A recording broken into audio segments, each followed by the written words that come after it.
Sebelum ceritanya dimulai, silakan tulis di kolom komentar dari daerah mana saja teman-teman yang menonton cerita ini. Dan jangan lupa like dan subscribe, agar channel Our Story bisa terus berkembang dan mempersembahkan cerita yang terbaik. Ayu bangun lebih awal dari biasanya. Hujan semalam masih menyisakan embun di jendela kamarnya. Jam di meja kecil samping tempat tidur menunjukkan pukul 5 pagi lewat 12 menit. Ia menyibakkan selimut pelan-pelan, tak ingin membangunkan Ari yang masih tidur membelakangi dirinya. Wajah suaminya tertutup sebagian oleh lengan yang terlipat, nafasnya berat dan dalam. Ayu hanya memandanginya sejenak, lalu perlahan bangkit dari tempat tidur. Langkah kakinya pelan menuju kamar mandi. Suara air menyala tak terdengar dari luar, karena Ayu sudah terbiasa menjaga ketenangan di pagi hari. Setelah selesai bersih-bersih, ia mengenakan daster panjang berwarna hijau pastel, lalu menuju dapur. Tangannya lincah menyalakan lampu dapur, membuka kulkas, menyiapkan sayur sop, tempe goreng, dan sambal terasi yang sudah ia racik semalam. Aroma bawang putih dan daun salam segera memenuhi ruangan. Sambil menunggu air mendidih, Ayu menyapu halaman depan. Rumah itu besar, 2 lantai, berdiri megah di kawasan pinggiran kota dengan udara yang masih sejuk. Namun di balik semua itu, tak banyak yang tahu bahwa rumah megah ini adalah hadiah pernikahan dari orang tua Ayu. Bahkan Ari pun tak pernah tahu. Karena sejak awal Ayu tidak ingin suaminya merasa rendah diri. 1 jam berlalu. Ayu sudah selesai menyajikan sarapan di meja makan. Ia mengangkat tutup saji pelan, menata piring, sendok, dan gelas dengan rapi. Waktu menunjukkan pukul 7:05. Ia berjalan ke kamar, mengetuk pintu kamar dengan lembut meskipun itu kamar mereka sendiri. "Mas, ayo bangun, sudah pagi," bisiknya lembut sambil duduk di sisi tempat tidur. Ari menggeliat malas, lalu membuka mata dengan pandangan kesal. Iya. Sarapan udah siap?"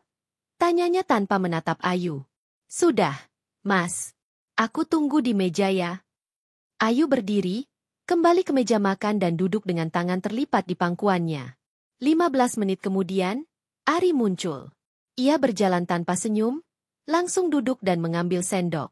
Ayu menyambutnya dengan senyum hangat. "Aku bikin sop sama sambal terasi kesukaan Mas. Tempenya baru goreng juga." Ari hanya mengangguk, lalu mulai makan. Tak ada kata terucap. Suasana meja makan terasa dingin, padahal aroma makanan hangat tercium begitu kuat. Ayu menyuapkan nasi ke mulutnya pelan-pelan, sesekali mencuri pandang ke wajah Ari. "Mas, hari ini Mas ada kerjaan keluar kota lagi?" tanyanya hati-hati. "Enggak, tapi sore ada meeting di kafe dekat kantor," jawab Ari tanpa mengalihkan pandangan dari piringnya. "Oh, ya sudah. Mau aku siapkan kemeja abu-abu yang Mas suka?" Ari tak menjawab. Ia berdiri setelah selesai makan, meninggalkan piring kosong tanpa berkata apa-apa. Ayu meraih piring tersebut, membawanya ke dapur, lalu mencuci semua peralatan makan satu persatu. Sepanjang pagi, Ayu menyapu seluruh rumah, mengepel lantai, dan membersihkan kaca. Rumah yang luas itu menjadi ladang aktivitasnya setiap hari. Ia tak pernah meminta pembantu, meski keluarganya menyarankan. Ayu ingin rumah ini dirawat dengan tangannya sendiri. Meski tak ada yang menghargai itu, tapi ia tetap melakukannya dengan ikhlas. Siang hari, Ayu duduk di balkon lantai 2. Ia membawa secangkir teh hangat dan beberapa potong biskuit kering. Tangannya memegang buku yang belum selesai ia baca sejak seminggu lalu. Matanya mencoba fokus, tapi pikirannya melayang ke hari-hari yang lalu. Tentang Ari yang makin dingin. Tentang senyum yang mulai jarang terlihat. Tentang sapaan hangat yang makin lama makin hilang dari pernikahan mereka. Dulu, Ari bukan seperti ini. Ia adalah lelaki sederhana yang jatuh cinta pada Ayu karena kelembutan dan ketulusannya. Saat mereka bertemu pertama kali di seminar kampus, Ari masih mahasiswa magang di sebuah perusahaan interior kecil. Ayu, kala itu, sudah lulus lebih dulu dan bekerja sebagai konsultan keuangan. Pertemuan mereka yang tak sengaja itu menumbuhkan rasa yang kemudian tumbuh semakin dalam. Ari tidak tahu siapa Ayu sebenarnya, dan Ayu pun tidak pernah bercerita.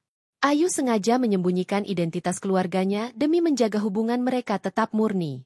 Ia ingin dicintai sebagai dirinya sendiri, bukan karena latar belakang atau harta. Dan saat Ari melamar dengan niat tulus, Ayu tak ragu menerima.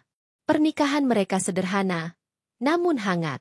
Orang tua Ayu menggelar resepsi kecil di villa keluarga mereka, lalu menghadiahkan rumah besar dan kendaraan pribadi. Ayu menolak awalnya, tapi sang ibu bersikeras. Ini bukan untukmu, tapi untuk cucu kami nanti. Kamu boleh tinggal di sana, tapi jangan beritahu siapapun rumah itu dari siapa. Biarkan suamimu merasa ia lelaki sejati yang membangun hidupnya. Ayu menurut. Ia menjaga amanat itu sampai sekarang. Namun waktu berubah. Ari berubah. Mungkin karena pengaruh lingkungan, atau karena tekanan dari rekan kerja. Ayu tak tahu pasti. Ia hanya merasa bahwa kini dirinya mulai tak terlihat. Seolah kehadirannya hanya seperti pelengkap rumah. Hari menjelang sore. Ayu berdiri di depan cermin besar di kamarnya, mengenakan pakaian rapi, lalu menyetrika kemeja Ari yang sudah ia siapkan sejak tadi pagi. Saat Ari keluar dari kamar mandi, ia melihat Ayu sedang melipat pakaian kerjanya. Aku setrika kemeja abu-abu, yang itu favorit Mas kan? Kata Ayu lembut. Ari hanya mengangguk, lalu mengambil kemejanya tanpa ucapan terima kasih. Ia memakai pakaian dengan cepat, lalu meraih tas kerja. Mau kuantar, Mas? Tanya Ayu, mencoba tersenyum. Enggak usah. Aku naik mobil sendiri. Ayu mengantar Ari sampai teras. Ia membuka pintu pagar kecil, melihat suaminya masuk ke mobil dan melaju pergi tanpa menoleh sedikit pun. Ayu berdiri di sana cukup lama, sampai suara mesin mobil hilang di tikungan. Langit sore mulai menggelap. Ayu kembali ke dalam rumah, duduk di ruang tamu, menatap kursi kosong tempat Ari biasa duduk sambil menonton berita. Ia mengambil ponsel, membuka galeri foto, melihat gambar-gambar lama mereka berdua.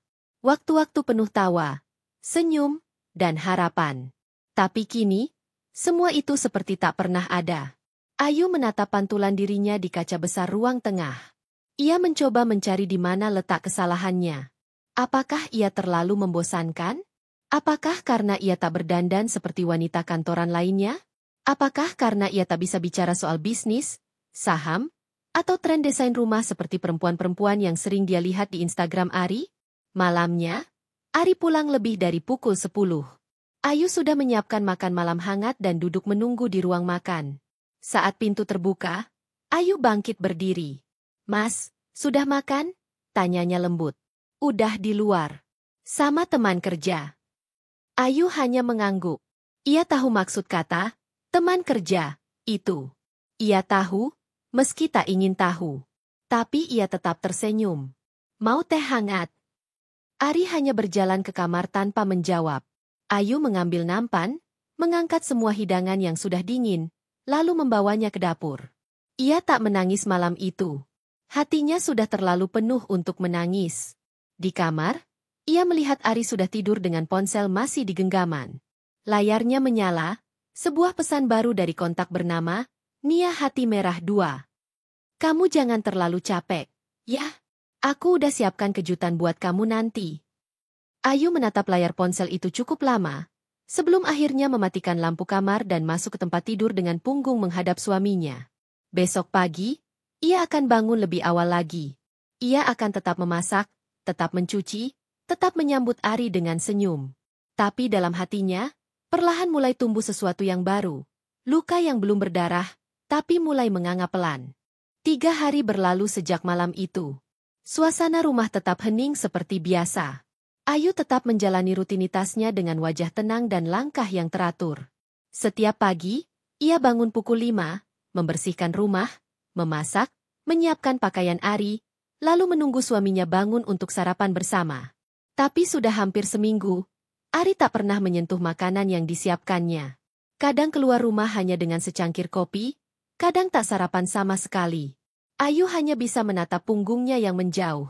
Hari itu, setelah menyapu halaman belakang, Ayu memindahkan beberapa pot tanaman ke sisi lain rumah. Ia suka berkebun, dan taman kecil di belakang rumah adalah tempat favoritnya. Di sanalah ia bisa menangis diam-diam, saat rasa sesak di dadanya tak bisa dibendung lagi. Ia menggenggam tanah basah, mencabut rumput liar, seolah mencabut semua luka dari hatinya sendiri. Satu persatu bunga bougainville yang ditanamnya 2 tahun lalu kini mulai bermekaran. Warna merah jambu dan ungu yang cerah membuat halaman tampak hidup. Tapi Ayu tak merasa hidup. Setiap kali melihat ke balkon lantai 2 tempat Ari biasa menerima telepon, dadanya terasa perih.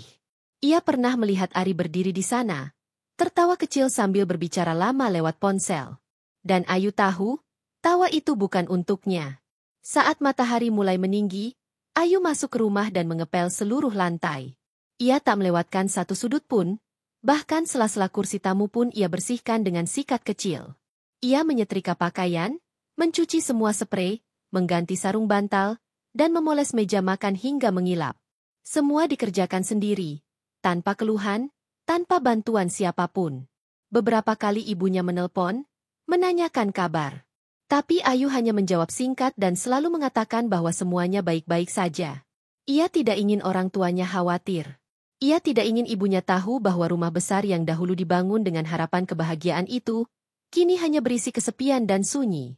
Sore itu, hujan turun deras. Ayu duduk di tepi jendela ruang tengah, memegang segelas teh jahe hangat. Tangannya memegang telepon rumah yang jarang berdering. Ia ragu-ragu untuk menelpon Ari. Ia tahu suaminya sedang ada meeting. Tapi ia juga tahu bahwa itu bukan sekadar urusan pekerjaan. Ia melihat sendiri bagaimana Ari bersiap tadi siang, dengan parfum yang jarang ia pakai, baju yang disetrika ulang, dan pomade yang disisir rapi.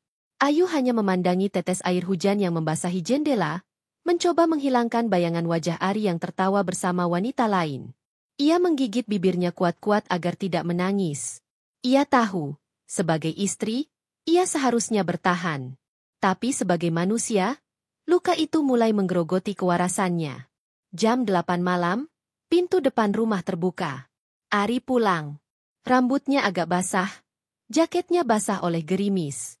Ayu berdiri dari sofa dan menghampirinya. "Mas, hujannya deras ya? Aku udah siapin handuk, biar Mas ganti baju dulu." Ari melewati Ayu begitu saja tanpa menjawab. Ia naik ke atas, masuk ke kamar dan menghempaskan tubuh di ranjang. Ayu mengikuti perlahan, meletakkan handuk di pinggir tempat tidur. "Mau aku buatkan teh hangat?" "Enggak usah," jawab Ari pendek. Ayu menatap suaminya yang memejamkan mata, lalu berjalan pelan ke kamar mandi. Ia mengambil baju ganti, lalu kembali ke ruang bawah. Di dapur, ia memanaskan sop ayam yang disiapkan sejak sore.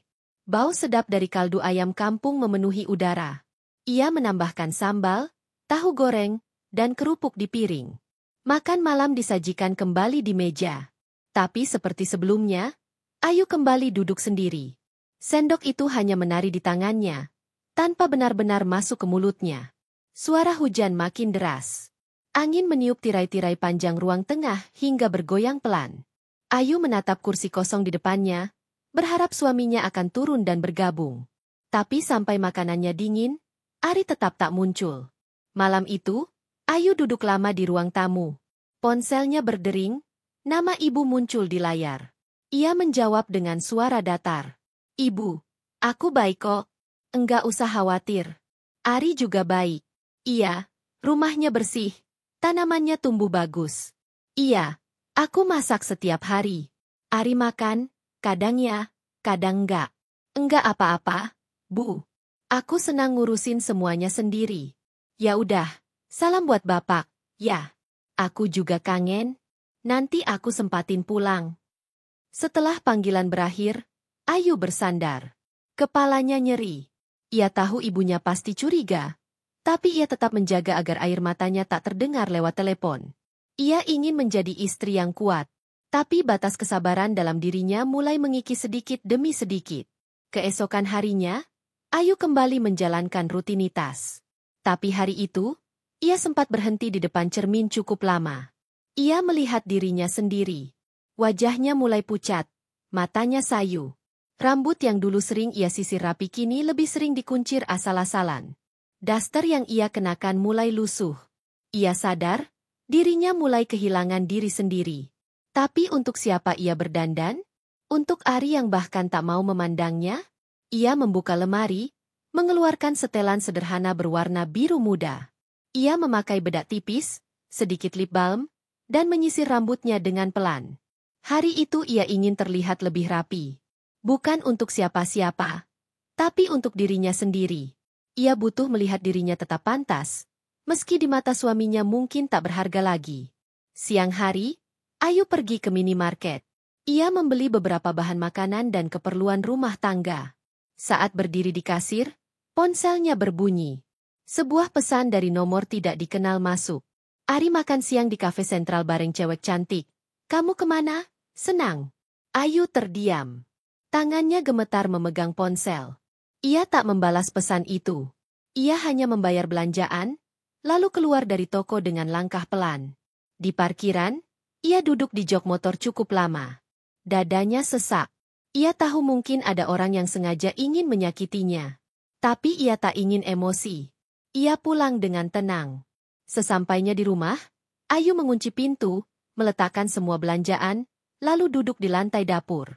Air matanya jatuh untuk pertama kali setelah beberapa hari ia tahan.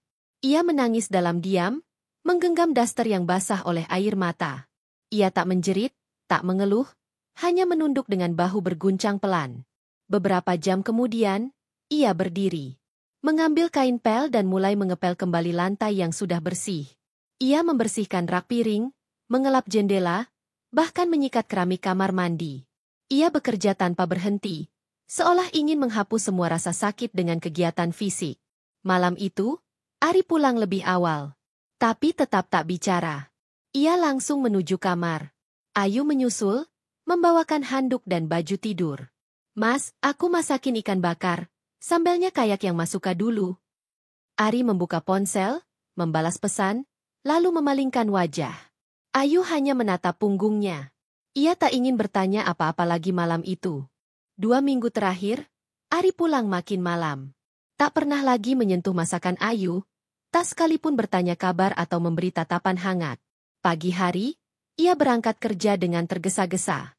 Malam hari, pulang tanpa suara, langsung mandi, kemudian tidur membelakangi Ayu.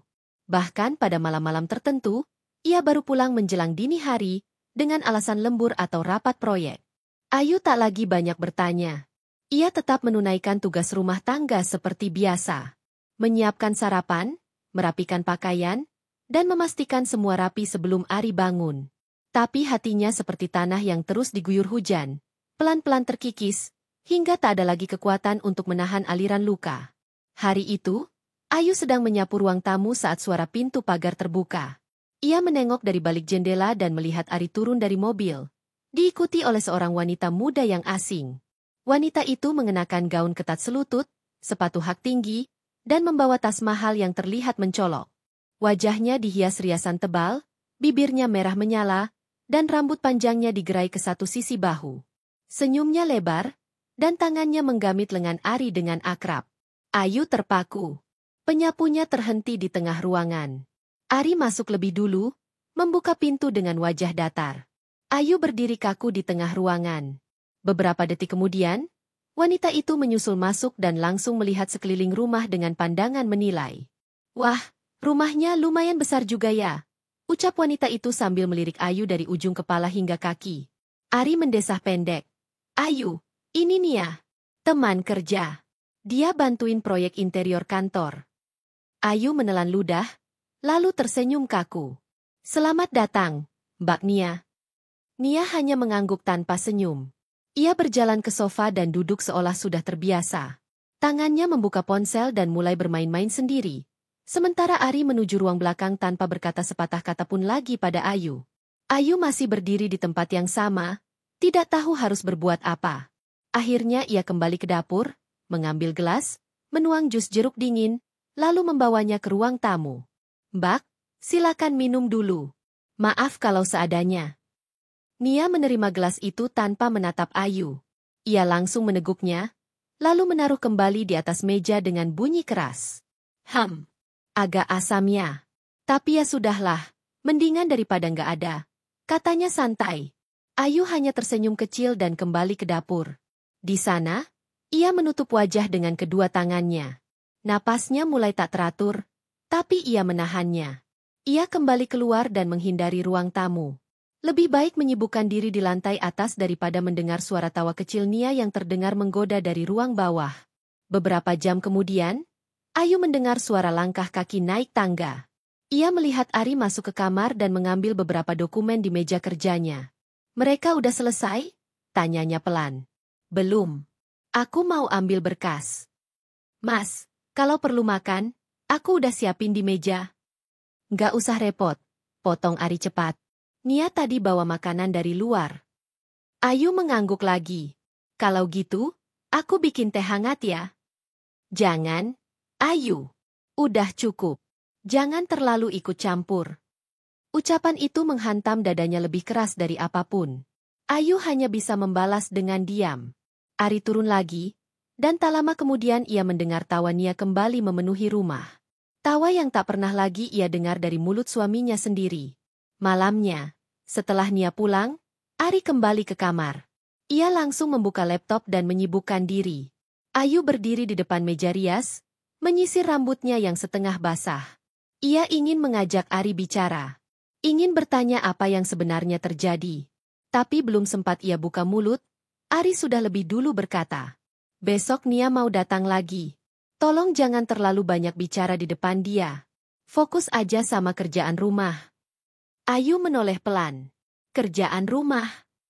Ya, bersih-bersih, nyiapin minuman, makanan.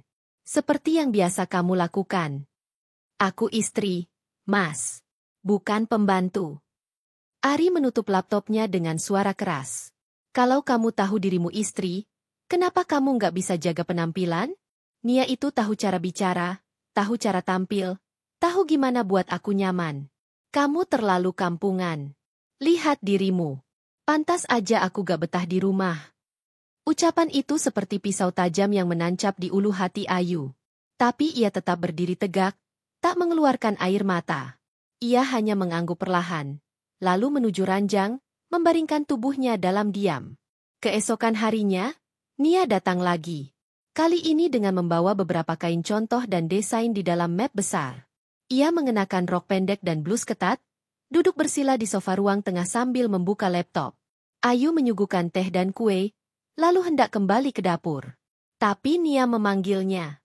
Bu Ayu, bisa sekalian bersihin meja ini? Banyak debunya. Ayu menoleh, lalu mengangguk. Ia mengambil kain lap dan mulai membersihkan meja. Tapi saat ia membungkuk, Nia berbisik pada Ari cukup keras untuk didengar. Pembantunya kok kelihatan tua, ya? Harusnya diganti sama yang lebih gesit dan segar. Ari tertawa kecil. Itu bukan pembantu. Itu istriku. Oh, ya ampun. Serius? Kirain beneran pembantu. Kata Nia sambil tertawa mengejek. Ayu berhenti melap meja. Tangannya menggenggam kain lap erat-erat. Ia menunduk lebih dalam, menahan seluruh perasaan yang ingin meledak di dadanya. Tapi ia tetap diam. Ia menyelesaikan pekerjaannya, lalu berjalan ke dapur tanpa kata. Di dapur, Ayu berdiri lama, menatap tumpukan piring kotor yang baru ditaruh oleh Nia di bak cuci. Ia mengambil satu persatu dan mencucinya sambil memejamkan mata. Hatinya remuk, tapi tangannya tetap bekerja. Hari-hari berikutnya, Nia makin sering datang ke rumah. Ia bahkan pernah menginap satu malam dengan alasan lembur proyek. Ari tidak tidur di kamar malam itu. Ayu mendengar mereka berbicara dan tertawa sampai larut malam di ruang tengah. Ia memeluk bantal, menahan isak, dan kembali berpura-pura tidur saat fajar menyingsing. Tetangga mulai berbisik. Ayu tahu itu. Ia pernah melihat dua ibu-ibu komplek berbicara sambil melirik rumahnya, lalu terdiam saat melihatnya lewat. Tapi Ayu tetap menunduk, tetap tersenyum, tetap menyapa. Sampai suatu sore, saat Ayu menyiram tanaman di halaman, Nia datang dengan mobilnya sendiri. Ia menurunkan koper kecil dari bagasi, lalu berjalan masuk tanpa mengetuk pintu. Ayu hanya berdiri memandangi dari kejauhan. Ari keluar dari garasi, menyambut Nia, lalu menggandeng tangannya masuk ke rumah. Mereka melewati Ayu begitu saja.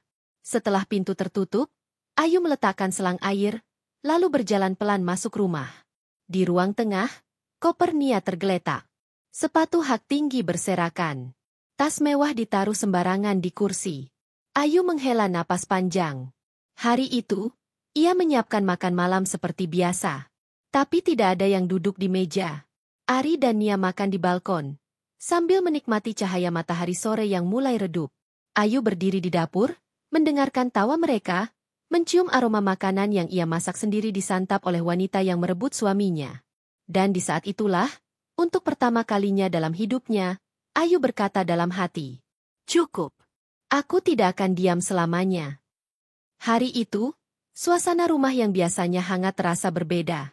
Ayu baru saja menyelesaikan pekerjaannya di dapur, menyiapkan makan malam seperti biasa. Namun, ada hal yang mengusik pikirannya. Sudah hampir seminggu ini Ari semakin jarang pulang. Jikapun pulang, pria itu lebih banyak diam, atau malah menatap Ayu dengan sinis seperti sedang menyimpan kebencian. Ayu mencoba untuk tetap berpikir positif, berpura-pura tidak tahu, meski hatinya mulai mencium aroma tak sedap dalam rumah tangga mereka. Ponsel Ari kerap berbunyi pelan di malam hari, dan setiap kali Ayu mendekat, suaminya buru-buru mengunci layar. Senyum-senyum kecil di wajah Ari saat menatap layar itu sudah cukup jadi isyarat bahwa isi ponsel itu menyimpan sesuatu yang tidak pantas. Ayu menelan semua curiga itu sendirian, tak ada tempat ia bercerita. Apalagi keluarganya jauh di luar kota dan ia tak ingin orang tuanya tahu masalah rumah tangganya. Sore itu, Ayu duduk di ruang tamu dengan wajah lelah.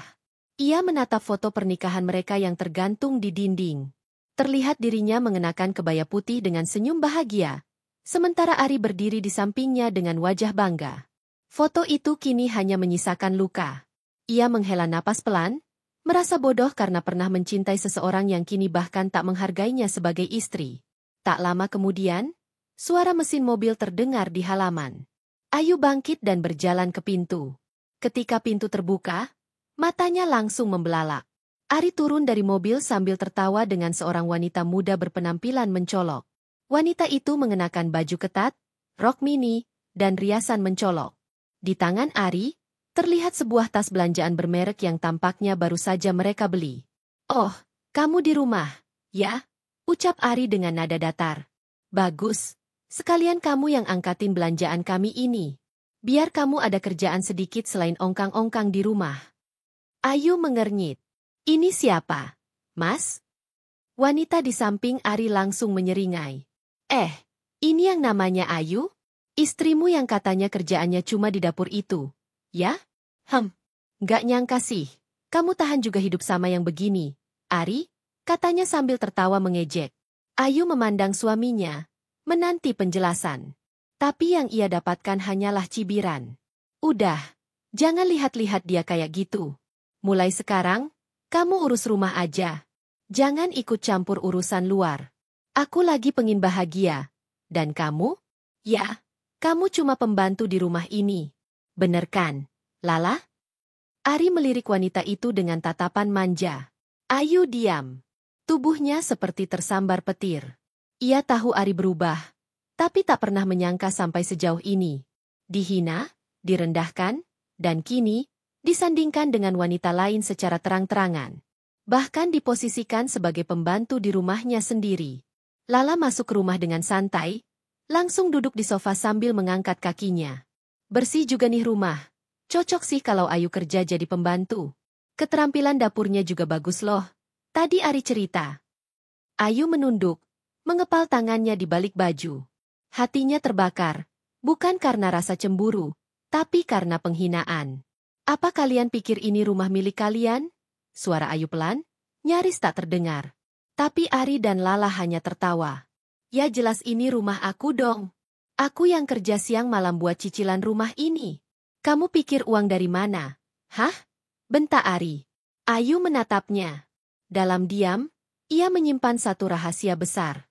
Tapi belum saatnya ia membongkar. Ia masih harus bersabar. Masih harus menunggu mereka mempermalukannya lebih jauh. Biarkan semua dosa itu menumpuk. Biar lebih menyakitkan saat nanti kebenaran muncul. Keesokan paginya, Ayu bangun lebih awal. Ia sengaja menyiapkan sarapan seperti biasa, bahkan lebih lengkap dari biasanya. Lala yang kini tampaknya sudah tinggal sementara di rumah mereka, duduk dengan manja di meja makan, sambil memotret makanannya dan mengunggah ke media sosial. Sesekali ia menyindir Ayu secara terang-terangan. "Enak juga jadi cewek cantik. Gak perlu masak, gak perlu ngurus rumah. Tinggal tidur, manja-manjaan, semua beres. Apalagi ada yang rela kerja jadi pembantu buat kita." Ayu hanya tersenyum tipis. Ia membersihkan meja pelan-pelan sambil menahan napas. Namun, satu demi satu barang-barang pribadi miliknya mulai diusik. Gaun-gaun miliknya yang digantung di lemari mulai dipakai Lala tanpa izin. Bahkan perhiasan kecil peninggalan ibunya yang ia simpan rapi di laci kamar juga mulai hilang satu persatu. Dan saat Ayu protes, Ari malah membentaknya. Kamu jangan sok punya kuasa di rumah ini. Yah, kamu tinggal di sini cuma karena aku kasihan aja. Kamu bukan siapa-siapa lagi. Perempuan kampungan macam kamu harus tahu diri. Lala tertawa keras dari belakang. Udah deh, Ari, kamu sabar aja. Namanya juga mantan pembantu yang dikasih kasur empuk. Jadi gak tahu diri. Ejeknya. Ayu kembali masuk ke kamarnya. Air mata mengalir deras. Tapi ia tidak akan menyerah. Ia tidak akan pergi. Belum saatnya. Malam itu, Ayu mengeluarkan berkas-berkas dari laci tersembunyi di balik lemari. Sertifikat rumah, surat kendaraan, hingga rekening tabungan yang semuanya atas nama dia. Ia menatap kertas-kertas itu dengan mata berkaca. Semua ini adalah warisan almarhum ayahnya yang ia rahasiakan dari Ari sejak awal. Dulu ia ingin hidup sederhana bersama Ari, membangun dari bawah, tanpa menunjukkan siapa dia sebenarnya. Tapi sekarang, kesabarannya sudah diuji terlalu jauh. Belum saatnya. Ayu kembali menyimpan semua berkas itu ke tempat semula. Malam semakin larut, dan dari balik pintu, ia bisa mendengar suara tawa Ari dan Lala di ruang tamu, seperti tak pernah merasa bersalah. Mereka tertawa di atas penderitaan orang lain. Tapi Ayu tahu, waktu mereka tertawa tidak akan lama lagi. Ia hanya perlu menunggu dan bersiap. Fitri memandangi kaca rias kecil di depannya, matanya sembab tapi tidak lagi basah. Ia menghela napas panjang, menarik kerudungnya dengan tenang. Di balik luka dan air mata, kini ia mulai belajar berdamai dengan dirinya sendiri. Rumah kecil yang dulu terasa asing kini mulai terasa lebih nyaman. Ia mencoba menyulam serpihan hidup yang telah dihancurkan oleh Abdur dan ibunya. Sudah 2 minggu sejak perceraian itu. Fitri belum juga bisa melupakan suara keras hakim yang mengetuk palu, menyatakan perceraiannya sah. Bukan karena ia masih mencintai Abdur, tetapi karena luka yang ditinggalkan terlalu dalam. Ia masih terngiang bagaimana Abdur menatapnya dingin, tanpa sedikit pun rasa iba. Bagaimana pria itu memalingkan wajah saat air matanya jatuh tanpa henti. Telepon genggamnya berbunyi pelan. Sebuah pesan masuk dari nomor tak dikenal. Fitri membukanya perlahan. Aku tahu siapa yang menyuruh semua itu. Termasuk kenapa kamu dituduh selingkuh. Jika kamu ingin tahu, datanglah ke warung kopi di seberang lapangan jam 5 sore. Pesan tanpa nama itu cukup membuat dada Fitri kembali sesak. Awalnya ia ragu. Tapi sisi dalam dirinya seperti berteriak. Ini kesempatan untuk membuka semua kebusukan yang selama ini ditutup rapat oleh Abdur dan ibunya. Ia bersiap. Tak lama kemudian, mengenakan gamis hitam dan kerudung senada, ia melangkah keluar rumah. Warung kopi yang dimaksud sederhana. Hanya meja-meja kayu tua dan bangku plastik. Di sudut ruangan, duduk seorang perempuan berusia sekitar 40-an tahun dengan tatapan waspada. Fitri menghampiri. Fitri? Tanya perempuan itu pelan. Iya. Ibu siapa? Nama saya Bu Murni. Saya dulu kerja di rumahnya Bu Halimah, ibu mertuamu. Aku tahu semua. Dan aku minta maaf baru sekarang bisa bicara. Fitri menatap wanita itu dalam-dalam. Ada sesuatu dalam sorot matanya yang menunjukkan kejujuran dan rasa bersalah yang menahun. Aku dulu pembantu rumah tangga mereka. 2 tahun lamanya. Kamu tahu, kamu nggak pernah disukai Bu Halimah dari awal. Dia selalu ingin Abdur menikah dengan orang pilihannya, perempuan anak pejabat dari kota. Fitri menggertakkan gigi pelan. Hatinya mencelos. Tapi ia tetap tenang.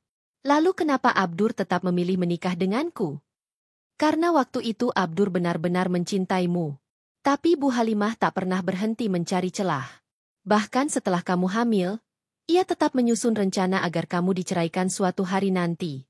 Termasuk, mempekerjakan orang untuk menyebar fitnah kalau kamu selingkuh. Fitri terdiam lama. Fitnah? Suaranya pelan, hampir tak terdengar. Iya, termasuk menyuap orang untuk membuat foto editanmu bersama laki-laki lain, dan mengirimkannya ke Abdur secara anonim. Fitri memejamkan mata. Dunia seolah berhenti. Ternyata bukan takdir yang kejam, tapi manusia. Ternyata bukan ujian Tuhan semata, tapi kejahatan hati seorang ibu mertua. Saya bersalah karena dulu saya diam. Tapi saya dikeluarkan dari pekerjaan waktu saya mencoba membela kamu. Bahkan saya diancam akan dipolisikan. Fitri membuka mata perlahan. Hatinya panas. Tangannya mengepal di atas paha. Tapi ia tetap tenang. Ini bukan saatnya meledak. Ini saatnya menyusun langkah. Apa kamu punya bukti? Bu Murni mengangguk. Ia membuka tas kecil lusuh dan mengeluarkan sebuah ponsel lama. Ini HP lama saya. Di dalamnya ada rekaman percakapan saya dengan Bu Halimah. Waktu dia menceritakan rencana busuknya. Fitri menerima HP itu dengan tangan gemetar. Malam itu, di kamar kecilnya, ia mendengarkan rekaman itu. Suara Bu Halimah terdengar jelas. Saya nggak sudi kalau anak saya hidup sama perempuan itu terus. Kasih dia pelajaran. Bikin foto itu cepat. Biar Abdur percaya kalau dia perempuan kotor. Fitri menutup mulutnya, menahan tangis. Ia menatap langit-langit kamar. Nafasnya berat. Tapi kini ia punya kekuatan. Ia tak akan tinggal diam. Ia akan memperjuangkan harga dirinya. Dan ia akan menunjukkan kepada dunia bahwa ia bukan perempuan seperti yang difitnahkan. Keesokan harinya, Fitri pergi ke kantor notaris tempat pamannya bekerja. Ia menunjukkan bukti rekaman itu. Paman, aku ingin bawa ini ke pengadilan. Aku ingin membongkar semua fitnah ini. Aku tahu pernikahan kami sudah bubar, tapi aku tidak bisa biarkan nama baikku dihancurkan begitu saja. Pamannya, Pak Didi, seorang pria berusia 60-an yang bijak dan tenang, mengangguk penuh pengertian. Kamu perempuan kuat, Fitri. Dan kamu benar. Nama baikmu harus dipulihkan. Kita mulai dari sini. Beberapa minggu berlalu. Fitri mengumpulkan banyak bukti, termasuk pesan palsu dari nomor tidak dikenal, saksi dari Bu Murni, bahkan seorang tetangga yang pernah melihat seseorang mencurigakan datang malam-malam ke rumah Bu Halimah. Semua itu ia dokumentasikan dan laporkan ke pengacara. Di sisi lain, kehidupan Abdur tidak seindah bayangan ibunya. Sejak menceraikan Fitri, ia malah hidup dengan tekanan. Rumah tangganya tidak seindah yang ia kira. Bu Halimah pun tak lagi ramah. Bahkan perempuan yang dijodohkan dengannya sering cekcok karena merasa tidak dicintai sepenuhnya. Abdur mulai memikirkan kembali semua yang terjadi.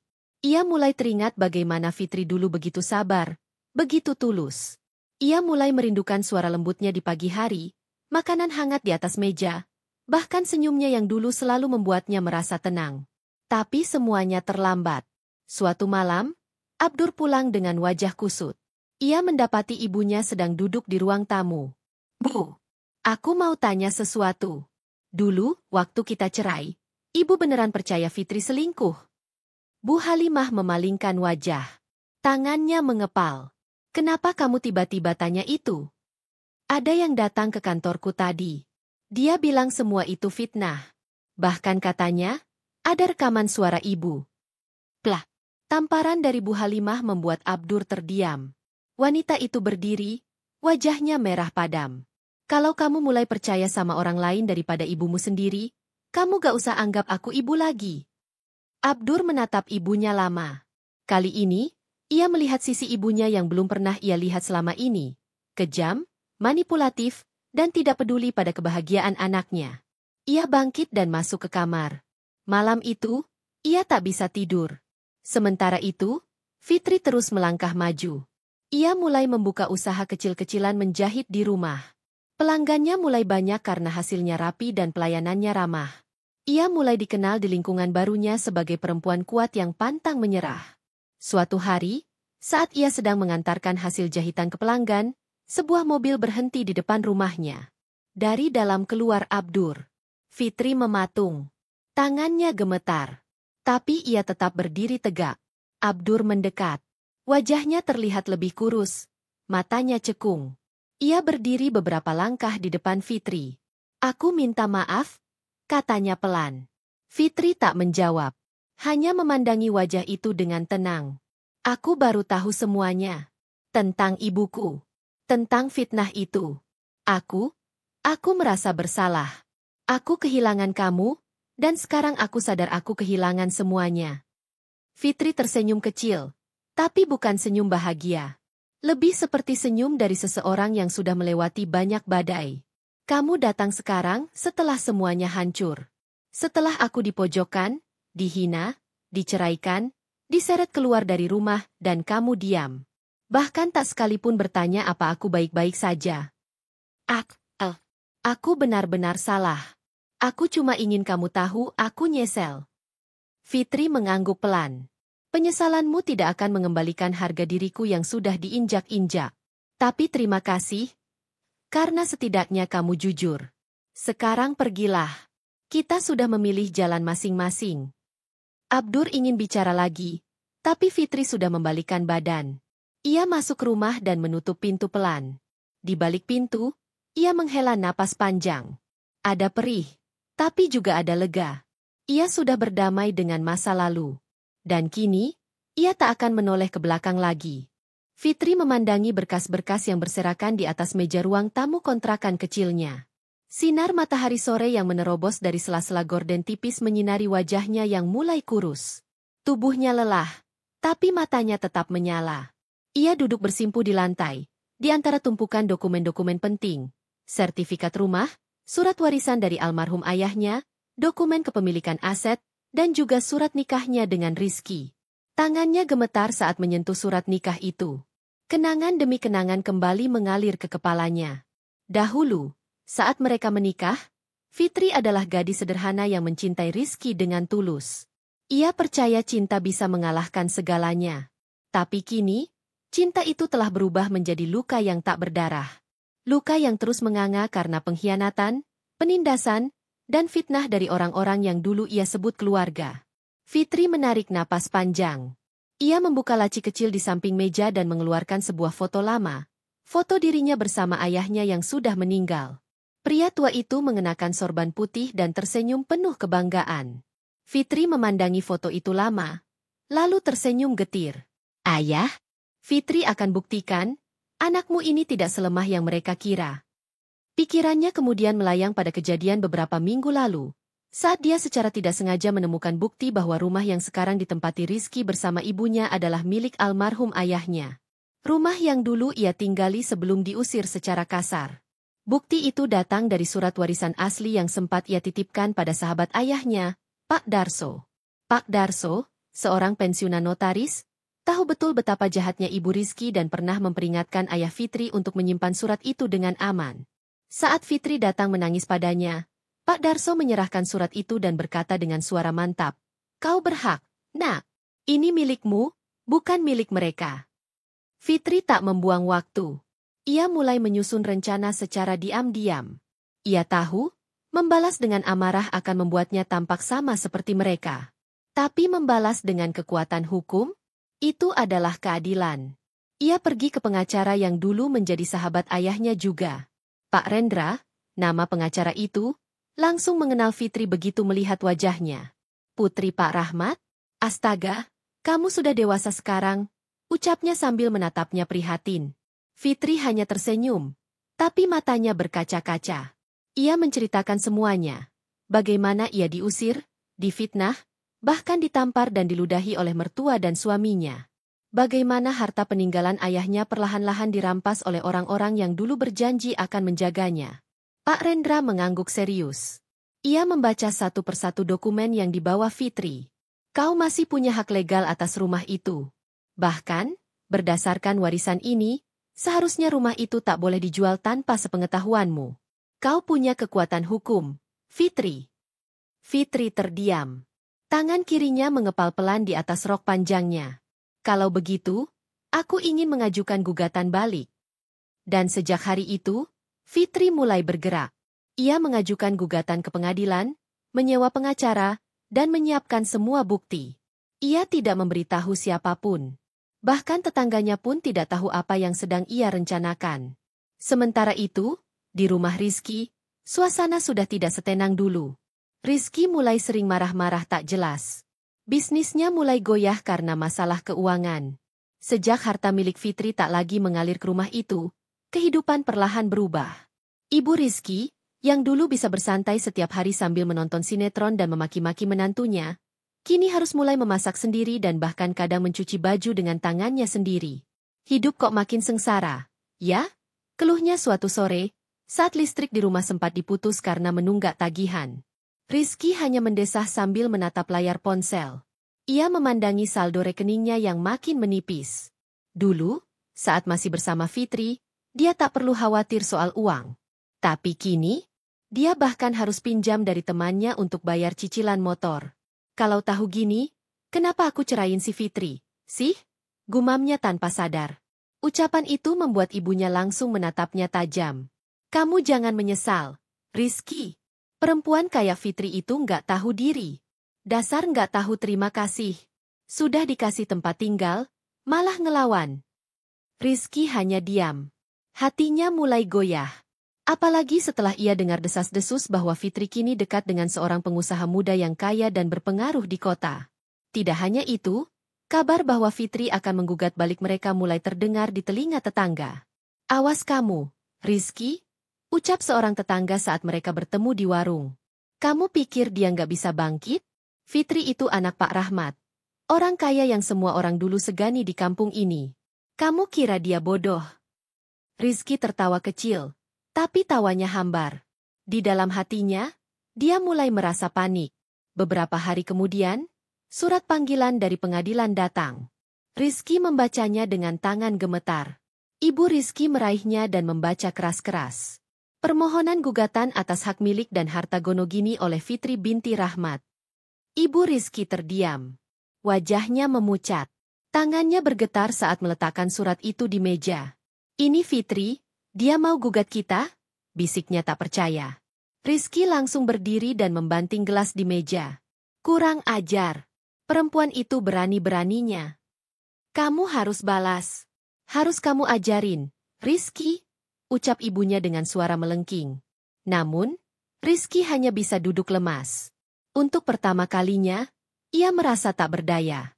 Semua kendali yang dulu ada di tangannya, kini direbut perlahan oleh perempuan yang dulu dia rendahkan. Sementara itu, Fitri duduk di teras rumah kontrakannya malam itu, ditemani secangkir teh hangat dan buku catatan kecil. Ia mencatat semua perkembangan kasusnya. Ia tahu perjuangannya belum selesai. Tapi setiap langkah kecil yang ia ambil, membawa dirinya lebih dekat pada kemenangan. Ponselnya berbunyi. Sebuah pesan masuk dari pengacaranya. Semua bukti sudah lengkap. Kita siap hadapi sidang pertama minggu depan. Fitri menatap langit malam yang dipenuhi bintang. Ia tak lagi merasa takut. Kalian pikir kalian bisa hancurkan aku, bisiknya pelan. Tapi kalian lupa, aku pewaris dari orang yang paling kalian takuti dulu. Dan malam itu, untuk pertama kalinya, Fitri tidur nyenyak. Pagi itu, matahari belum sepenuhnya muncul ketika Amira duduk termenung di teras rumahnya yang kini jauh dari hingar-bingar kehidupan suaminya. Matanya sembab, namun tak ada lagi air mata yang tersisa.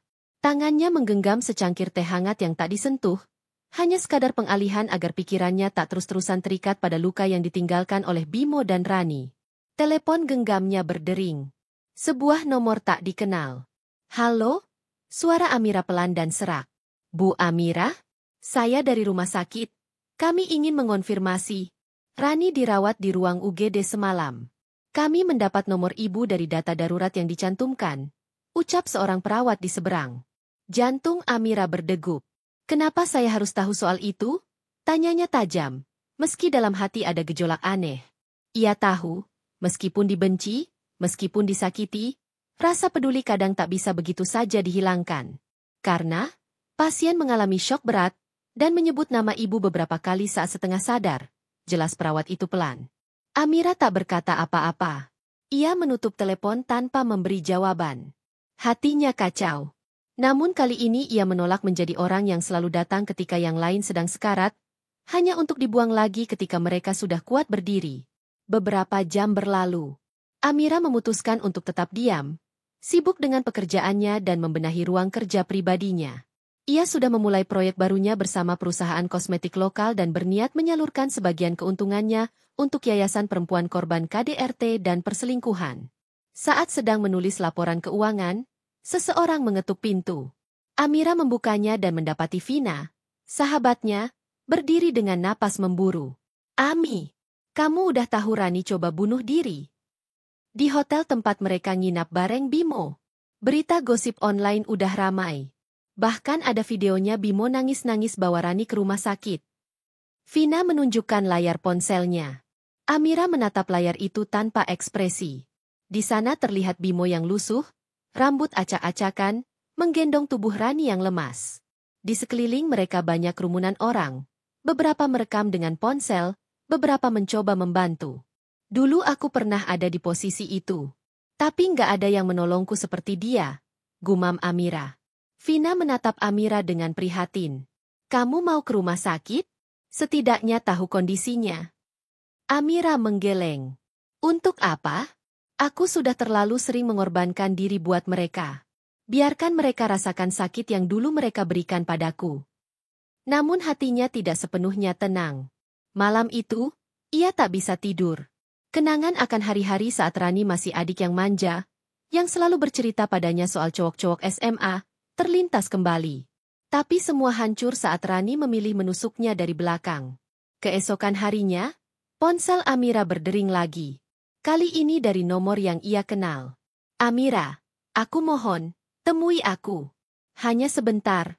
Suara itu lirih. Bimo. Amira hampir saja menutup teleponnya. Tapi ada sesuatu di suaranya yang memaksa ia bertahan. Kenapa? Tanyanya dingin. Aku nggak tahu harus ke siapa lagi. Rani, dia hancur. Aku juga. Aku sadar aku salah besar. Ami, aku hancur. Tolong datang. Amira terdiam beberapa detik. Rumah sakit mana? Tanyanya. Setelah mendapat alamatnya, Amira bersiap. Ia mengenakan pakaian sederhana, tapi tetap anggun. Saat ia melangkah keluar rumah, supir pribadi yang kini bekerja padanya sejak ia menjadi investor besar di perusahaan kosmetik, sudah menunggu. Di rumah sakit, ia disambut oleh kerumunan wartawan. Berita Rani sudah viral, dan kini semua mengendus drama di balik layar. Namun Amira masuk dari pintu belakang atas bantuan petugas rumah sakit. Bimo berdiri di lorong rumah sakit, tampak seperti seseorang yang baru saja kehilangan segalanya. Matanya sembab, pakaiannya kusut. Ami, terima kasih sudah datang, ucapnya penuh rasa bersalah. Amira tidak menjawab, hanya menatapnya tajam. Di mana dia? Bimo mempersilakannya masuk ke ruang perawatan. Rani terbaring lemah. Wajahnya pucat dan tubuhnya penuh selang infus.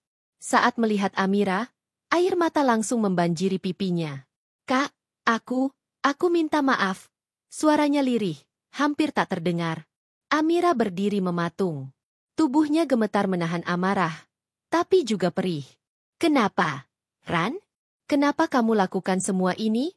Suaranya serak. Rani menangis, mencoba bangkit, tapi tubuhnya terlalu lemah. Aku bodoh. Aku pikir aku bisa bahagia. Aku pikir aku lebih pantas, tapi kenyataannya, aku cuma perusak. Amira duduk perlahan di tepi ranjang. Ia menghela napas panjang. Kamu bukan hanya merusak rumah tanggaku. Kamu merusak dirimu sendiri. Aku marah, tapi aku juga kasihan sama kamu.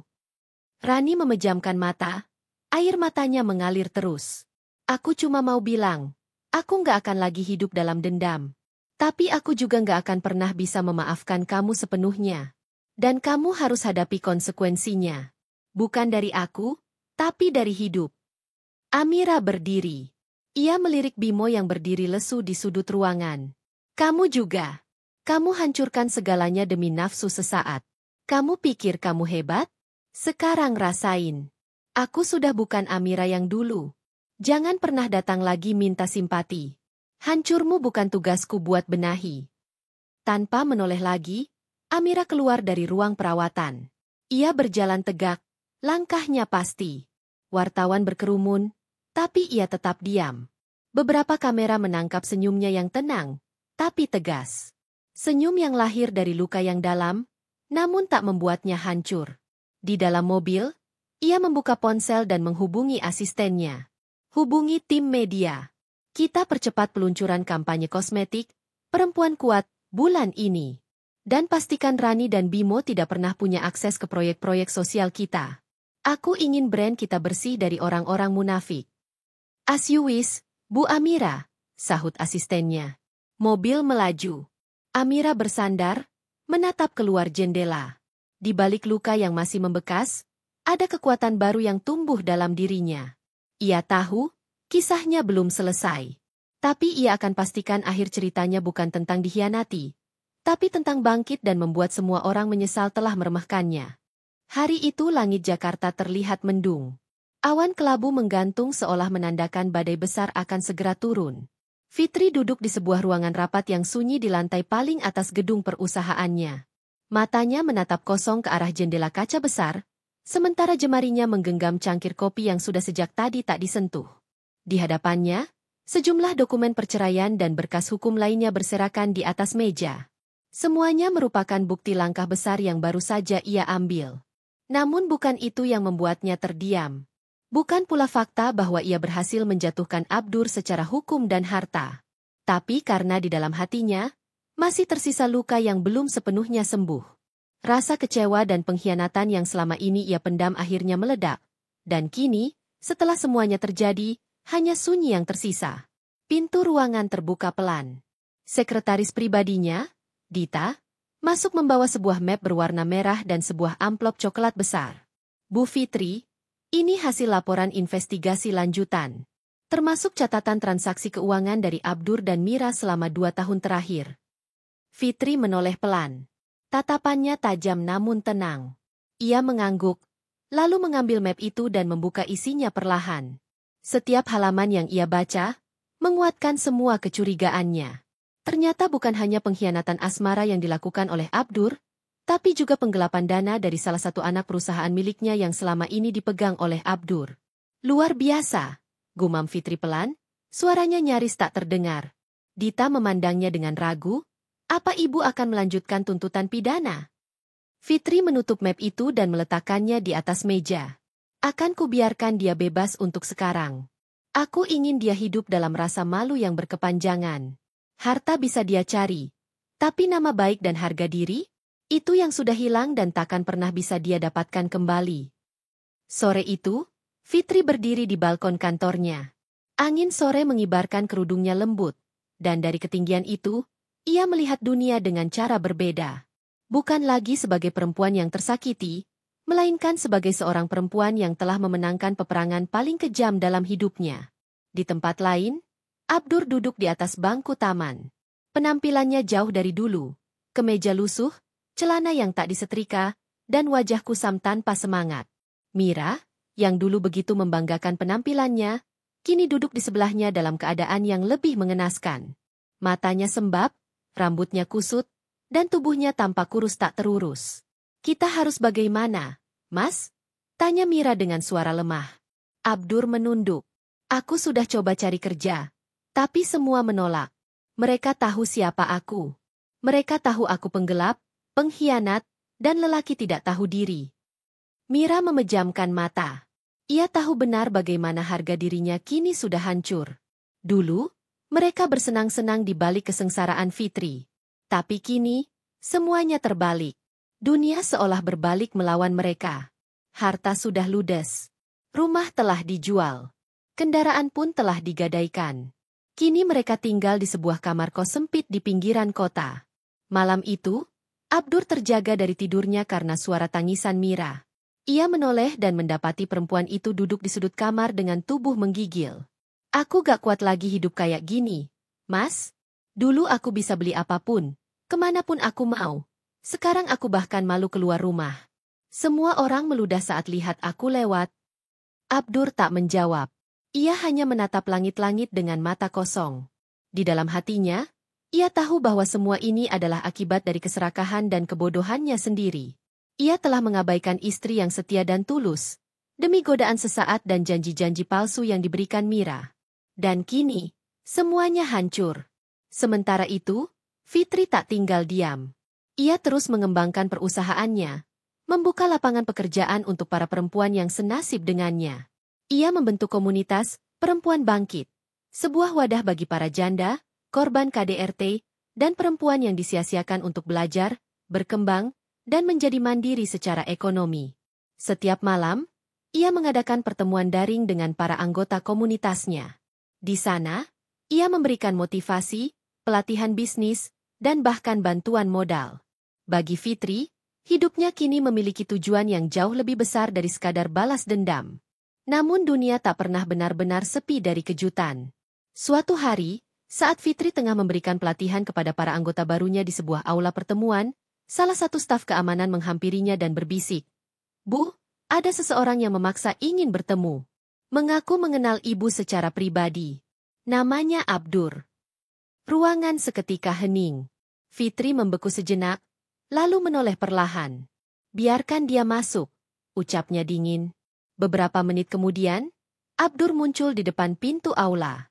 Penampilannya benar-benar berbeda dari yang ia kenal dulu. Matanya sayu, tubuhnya kurus, dan wajahnya penuh kerutan kecemasan. Ia berdiri kaku, seperti seseorang yang tahu bahwa ia tak pantas berada di ruangan itu. Fitri menatapnya dari ujung podium. Para peserta pelatihan memandang penasaran, tak sedikit pula yang mengenali wajah mantan suaminya dari berita-berita online beberapa waktu lalu. Abdur melangkah pelan, lalu berhenti tepat di depan panggung. "Fitri, aku datang untuk meminta maaf. Aku gak punya maksud apa-apa. Aku cuma ingin kau tahu bahwa aku menyesal. Aku salah. Sangat salah." Fitri turun dari panggung, berdiri tepat di hadapannya. Ia menatap mata laki-laki itu dalam-dalam. Suasana hening. "Maaf, Abdur. Aku bukan lagi wanita yang dulu bisa kau hianati lalu kau datangi seenaknya saat kau jatuh. Aku sudah memaafkanmu, tapi bukan untuk mengobati hatimu. Aku memaafkanmu untuk mengobati hatiku sendiri." Ia lalu berbalik dan kembali ke podium, meninggalkan Abdur berdiri terpaku. Para peserta pelatihan memberi tepuk tangan meriah. Bukan hanya untuk pidatonya, tapi untuk keberanian dan kekuatannya menghadapi masa lalu. Malam harinya, Fitri duduk di balkon rumah barunya. Angin malam menyapu wajahnya, membawa aroma kebebasan yang baru. Ia tersenyum kecil. Hidupnya belum selesai. Namun kini, ia berjalan tanpa beban, tanpa luka yang menganga. Ia tahu, masih banyak perempuan di luar sana yang butuh suara, dan ia akan menjadi suara itu. Dan di dalam hatinya, ia tahu satu hal, ia tak pernah benar-benar kalah. Fitri melangkah masuk ke gedung pengadilan dengan kepala tegak, langkahnya mantap, dan mata tajamnya menatap lurus ke depan. Gaun berwarna marun gelap yang membalut tubuh rampingnya menjadikannya tampak anggun dan berwibawa. Semua mata tertuju padanya. Orang-orang yang mengenalnya dulu sebagai wanita biasa, yang dipermalukan di depan umum, kini terdiam dalam kekaguman. Di lorong ruang sidang, Fitri sempat berpapasan dengan Abdur dan ibunya. Wajah Abdur langsung pucat, tubuhnya tampak kaku, dan matanya tak berani menatap mata Fitri. Sang ibu, yang dulu lantang mencaci maki Fitri dan menyuruhnya pergi dari rumah, kini hanya bisa menunduk, tak berani sepatah kata pun keluar dari bibirnya. Fitri hanya tersenyum tipis, lalu berjalan melewati mereka seolah mereka hanya bayangan masa lalu yang tak penting. Di belakangnya, dua pengacaranya mengikuti dengan tenang. Mereka sudah menyiapkan segala bukti, saksi, dan rekaman pembicaraan yang akan membalikan semua tuduhan. Ruang sidang mulai ramai. Para jurnalis dan masyarakat yang mengenal kisah Fitri tak sabar menyaksikan bagaimana wanita yang dulu terbuang kini akan menuntut keadilan. Sidang dimulai, ucap hakim ketua dengan suara berat. Fitri duduk di kursi penggugat. Abdur duduk di kursi tergugat bersama ibunya. Di depannya, jaksa dan pengacara dari pihak Fitri mulai memutar rekaman audio yang merekam bagaimana ibu mertua Fitri menghasut Abdur untuk menceraikannya, menyebarkan fitnah bahwa Fitri telah berselingkuh dan tidak lagi patut menjadi bagian dari keluarga mereka. Rekaman itu terdengar jelas. Semua yang hadir mendengarnya dengan mata membelalak. Hakim mengetukkan palu perlahan. "Apakah pihak tergugat mengakui rekaman ini?" tanya hakim ketua. Abdur masih terdiam, tetapi ibunya langsung berdiri. "Itu semua tidak benar. Itu rekayasa," teriaknya panik. Pengacara Fitri menyerahkan bukti tambahan berupa transkrip pesan WhatsApp, bukti transfer uang dari rekening Fitri yang diam-diam dikuras, dan rekaman CCTV ketika ibu mertua menyiksa Fitri di dapur. Semua ini membuktikan bahwa klien kami bukan hanya difitnah dan diusir secara tidak manusiawi, tetapi juga mengalami kekerasan domestik, perampasan harta, dan pencemaran nama baik, ucap pengacara Fitri. Suara gemuruh memenuhi ruang sidang. Beberapa orang terisak pelan melihat perjuangan Fitri yang dulu diam, kini berani bicara. Abdur tampak mulai gemetar, keringat membasahi pelipisnya. Ia mencuri pandang ke arah Fitri yang masih duduk tenang, anggun, dan tak sedikit pun menunjukkan rasa takut. Hakim memanggil saksi tambahan, asisten rumah tangga yang dulu bekerja di rumah Abdur dan ibunya. Wanita itu bersaksi bahwa ia melihat sendiri bagaimana Fitri diperlakukan seperti budak, disuruh bekerja keras dari pagi hingga malam, bahkan seringkali tidak diberi makan dengan layak. Dia pernah jatuh di dapur karena pingsan. Ibu Abdur malah menendangnya dan bilang jangan manja. Saya tidak tahan. Akhirnya saya berhenti kerja, ujar sang saksi dengan suara bergetar. Sidang itu menjadi sorotan publik. Tagar keadilan untuk Fitri mulai ramai di media sosial. Kisahnya menyebar luas, membuat banyak wanita yang pernah mengalami nasib sama mulai berani angkat suara. Hakim memerintahkan sidang diskors selama 15 menit. Di luar ruang sidang, wartawan sudah menanti Fitri.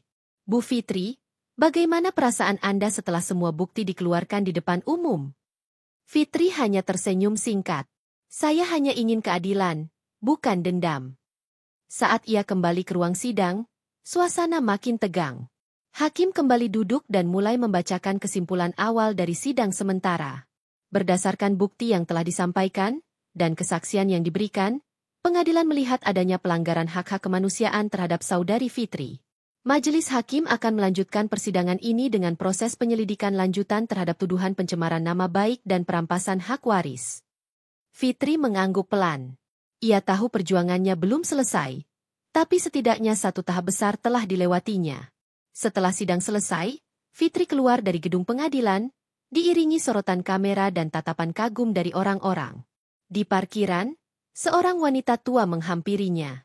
Wajah wanita itu keriput, rambutnya sudah memutih, tapi sorot matanya tajam. Aku ibunya Rina. Anakku dulu juga dicerai karena difitnah oleh suaminya. Tapi dia tidak sekuat kamu, dia memilih gantung diri, ucap wanita itu lirih. Fitri terdiam. Hatinya seketika remuk mendengar cerita itu. Kamu kuat, kamu hebat. Teruskan perjuanganmu, nak. Fitri menggenggam tangan wanita itu erat. Terima kasih, Bu. Saya akan terus berdiri bukan hanya untuk saya, tapi untuk semua perempuan yang tak bisa bersuara. Hari-hari berikutnya, Abdur mulai kehilangan semuanya. Bisnis yang dulu ia bangun bersama Fitri ambruk karena pelanggan dan investor mundur setelah tahu kenyataan. Saham perusahaan yang dipegang oleh Fitri sepenuhnya ditarik dan dijual ke pesaing. Abdur terlilit utang, rumah disita, dan ibunya kini tinggal di kontrakan kecil di pinggir kota. Dalam satu kesempatan, Abdur datang ke kantor Fitri, mencoba meminta maaf. Tapi ia hanya diterima oleh satpam dan diberi surat penolakan secara resmi. Saya sudah terlalu lama diam. Kini saya belajar mencintai diri saya sendiri, tulis Fitri dalam surat balasannya. Abdur jatuh berlutut di depan kantor itu. Matanya sembab, tubuhnya kurus, dan hidupnya kini benar-benar kosong. Fitri melanjutkan hidupnya. Ia mendirikan yayasan bernama Suara Perempuan untuk membantu wanita korban kekerasan dan fitnah rumah tangga. Ia memberikan pelatihan, bantuan hukum gratis, bahkan rumah perlindungan bagi para korban. Suatu hari, ia berdiri di podium di depan ratusan wanita. Dulu aku difitnah. Aku dibuang. Aku dicaci. Tapi aku memilih bangkit. Karena tidak ada yang bisa menghancurkan seorang perempuan, kecuali jika ia memilih menyerah. Ucap Fitri, suaranya menggema kuat. Para wanita berdiri dan bertepuk tangan. Mata mereka berbinar penuh semangat. Di antara mereka, ada yang menangis, ada yang tersenyum penuh haru. Fitri menatap ke langit. Dalam hatinya, ia tahu, perjuangannya belum selesai. Tapi satu hal yang pasti, ia tak akan pernah kembali menjadi wanita lemah yang dulu diinjak dan dihina. Dan saat malam turun, di balkon rumahnya yang kini megah, Fitri duduk sendiri, menatap bintang-bintang. Ia mengingat masa lalu bukan dengan air mata, tapi dengan kekuatan. Karena ia tahu, dirinya telah menang. Langit malam itu tampak gelap tanpa bintang. Angin bertiup pelan, membawa aroma tanah basah setelah hujan gerimis yang turun sesaat tadi. Di balik jendela kaca besar, Amira duduk diam memandangi kosong ke arah luar. Di tangannya masih menggenggam dokumen kepemilikan properti milik Bimo yang telah resmi berpindah tangan padanya. Semua aset atas nama Bimo, bahkan rumah warisan orang tuanya pun kini telah resmi jadi miliknya. Bukan untuk dibanggakan, melainkan sebagai balasan yang pantas. Di ruang tengah rumah barunya, yang dulunya adalah rumah tinggal Bimo dan Lestari, seorang wanita paruh baya duduk menunduk. Neneknya Lestari. Wanita tua itu menangis diam-diam. Tubuhnya gemetar. Ia tak menyangka Lestari yang selama ini dibanggakan bisa menjadi pengkhianat keponakannya sendiri. Dan kini, saat Amira yang dulu mereka rendahkan kembali sebagai wanita tangguh dan tak tersentuh, semuanya jadi berbalik. Nek, saya nggak minta semuanya jadi begini. Tapi ini satu-satunya cara agar mereka kapok dan nggak meremehkan orang seperti saya lagi. Ucap Amira lirih, tapi tegas. Ia menoleh pada wanita tua itu yang akhirnya mendongak. Matanya merah dan basah. Kamu benar, Amira. Nek minta maaf. Nek sudah buta karena dibutakan ucapan Lestari. Nenek kira dia gadis baik. Tapi ternyata, dia perempuan tak tahu malu. Dia rebut suami sepupunya sendiri. Ucap wanita itu sambil menunduk dalam rasa bersalah. Amira menghela napas. Saya nggak dendam sama Nek. Tapi saya nggak akan biarin orang kayak mereka menyakiti saya terus-menerus. Pintu rumah terbuka. Seorang satpam masuk tergesa, menunduk sopan. Bu Amira, ada tamu. Pak Bimo dan Bu Lestari. Mereka memaksa masuk. Tapi saya tahan di gerbang seperti perintah ibu. Amira tersenyum kecil. Buka. Suruh mereka masuk. Tapi biar saya yang hadapi. Lelaki itu mengangguk dan bergegas pergi. Tak lama kemudian, suara langkah kaki tergesa terdengar di halaman. Gerbang terbuka. Dan muncullah dua sosok yang sudah Amira kenal luar dalam. Bimo dengan wajah lelah, baju lusuh, dan mata sembab. Lestari berdiri di belakangnya, memakai kerudung seadanya, dengan wajah yang dipenuhi air mata dan bekas cakaran di pipinya. Amira berdiri. Gaun satin merah marunnya bergoyang lembut mengikuti gerakan tubuhnya. Ia tetap anggun, tetap kuat, tak tergoyahkan. Bimo menatapnya, dan lututnya hampir goyah. Amira, aku mohon. Suara Bimo bergetar. Tolong, jangan ambil semua ini. Jangan hancurkan aku. Lestari menangis terseduh. Mira, aku minta maaf. Aku nggak tahu harus gimana lagi. Aku hamil, aku. Amira menoleh pelan. Hamil? Bagus. Jadi anakmu bisa kamu besarkan di rumah kontrakan. Atau mungkin di panti sosial kalau kalian gak punya uang. Karena mulai malam ini, kalian resmi diusir dari sini. Ini rumahku. Semua harta Bimo, mobil, tanah, saham, sudah jadi milikku. Bimo maju selangkah. Amira, aku tahu aku salah. Tapi kamu gak perlu serendah ini. Kamu tega? Kamu tega lihat aku tidur di jalanan? Kita pernah hidup bersama, Mira. Kita punya masa lalu. Amira menahan tawa getir. Masa lalu, Bim. Masa lalu. Dan kamu yang pertama membuang masa lalu itu. Kamu yang selingkuh dengan adik sepupuku sendiri. Kamu hina aku. Kamu buang aku waktu aku gak punya apa-apa. Sekarang saatnya kamu merasakan semua yang pernah kamu lempar ke aku. Lestari tiba-tiba berlutut. Tolong, Mira, kasihan. Aku lagi hamil. Aku takut. Aku nggak kuat kalau harus hidup miskin. Amira menunduk, menatapnya dengan tajam. Kamu pikir aku peduli? Kamu pikir saat kamu hancurkan rumah tanggaku dulu aku nggak takut? Kamu pikir aku nggak menderita? Tapi aku nggak pernah merengek kayak kamu sekarang. Jadi berdiri. Pergi dari sini. Kalian punya waktu sampai tengah malam. Setelah itu, satpamku akan menggembok semua akses masuk.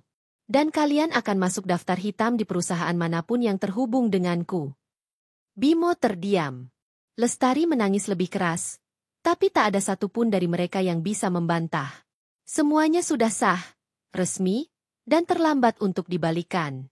Saat mereka berjalan menjauh, dengan langkah gontai, tanpa arah, dan penuh penyesalan, Amira berdiri di beranda rumah, memandangi bayangan dua orang yang dulu pernah menghancurkannya.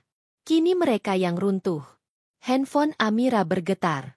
Sebuah pesan dari Dimas, direktur perusahaan yang dulu pernah menolongnya di masa susah. Selamat, Mira, kamu berhasil.